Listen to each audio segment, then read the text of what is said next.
Hey guys, it's time to work that butt and that gut with the plank abs and glute burner.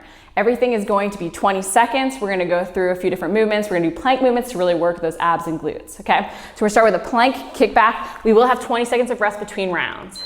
So 20 seconds on the clock, plank position, you're gonna kick back. So right here, don't try and kick up as high as you can. You almost wanna pretend like you're trying to stop yourself from kicking up higher by engaging your glute. Because if you go up higher, you're just gonna end up arching your lower back. You're gonna end up just lifting your butt up in the air.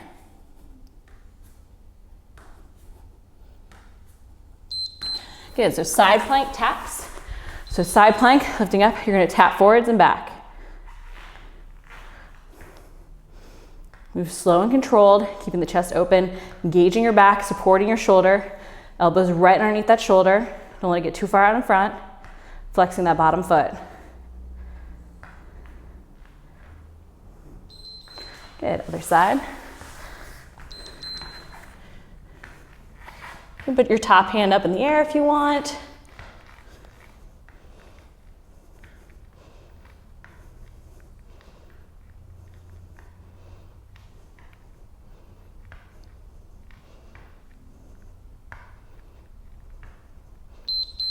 Good, posterior plank.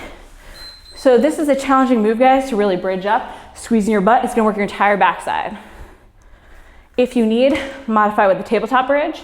Okay, that's the first step. Otherwise, legs out straight, opening the chest up, squeezing that butt.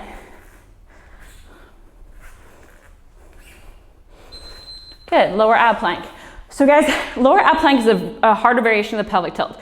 So basic pelvic tilt is pressing your low back in the ground right here, bracing those abs. Next level might be single knee tucks, okay?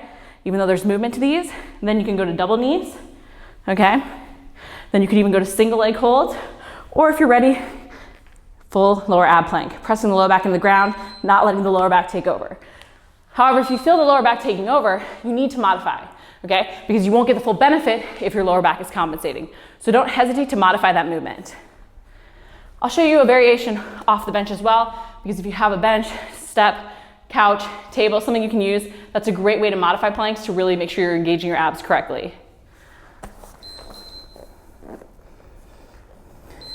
So you're here and you're lifting.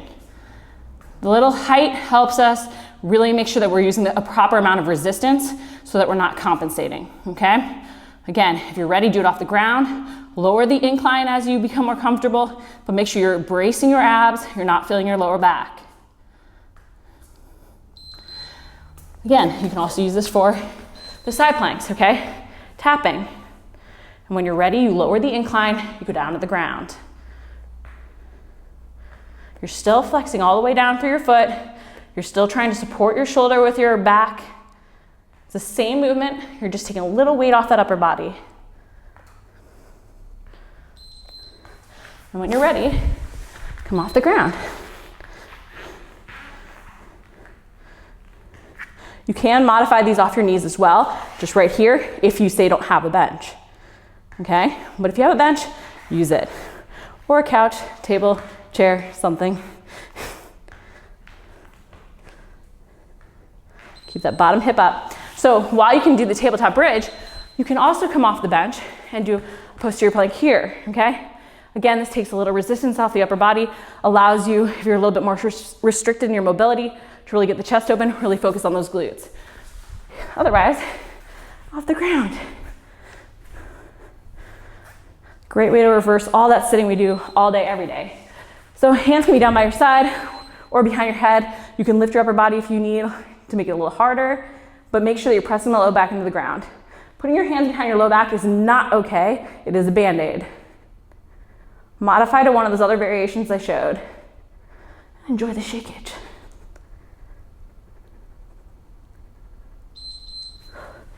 I know the harder I focus on bracing, the more I can feel that shakeage adding up, the more I know I'm working the right muscles. So 2 down, 2 more to go. If you're using this right before your workout, you might only do 1 or 2 and that's okay. If it's more the bulk of your workout, you're trying to really prehab, do all 4, especially if you're feeling good.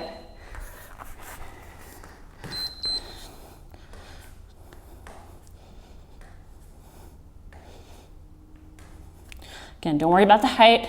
You're just squeezing that butt with the lift. It's not about how high you can kick up.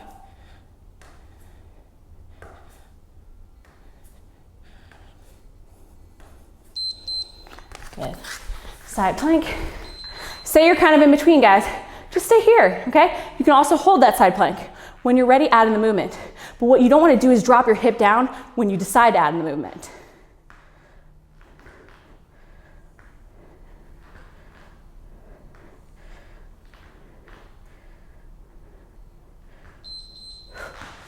Because if you're dropping your hip down, you're not getting that oblique, that glute medius to work as you really want it to work.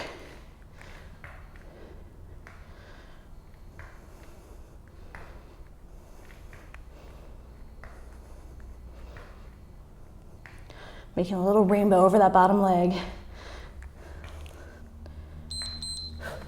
All right, posterior plank, lifting up. Squeezing that butt. Even getting a little chest opening, you can lean your head back or look towards your feet, whatever's most comfortable on your neck.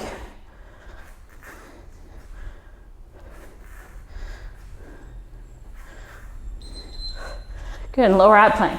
Just a reminder, guys, you might be here, and if that helps you engage your abs and not engage your lower back, do that. You can switch every few or switch each round. You might also be bent knee, okay? But if you can, straight legs out. Even to modify a little bit, not fully, lift them up higher. Good. One more round through. Don't forget you have that bench there. Don't forget you can go down to your knees.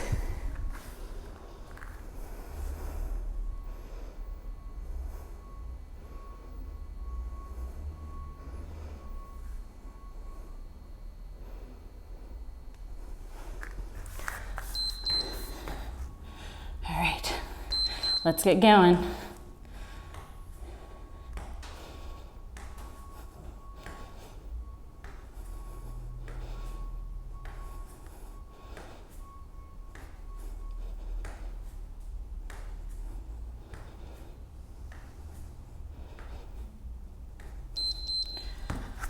Side plank, whoop.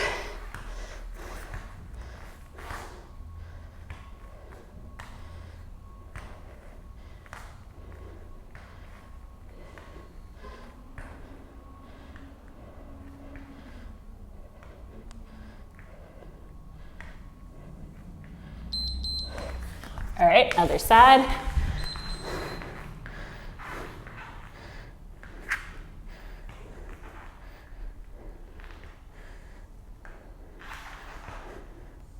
Make sure your elbow stays underneath your shoulder. If it gets way out in front, you're gonna really strain your shoulder.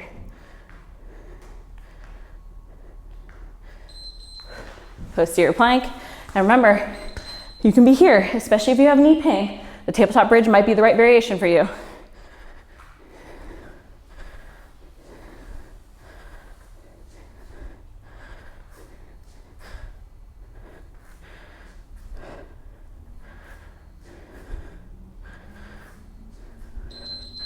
Good, and lower ab plank.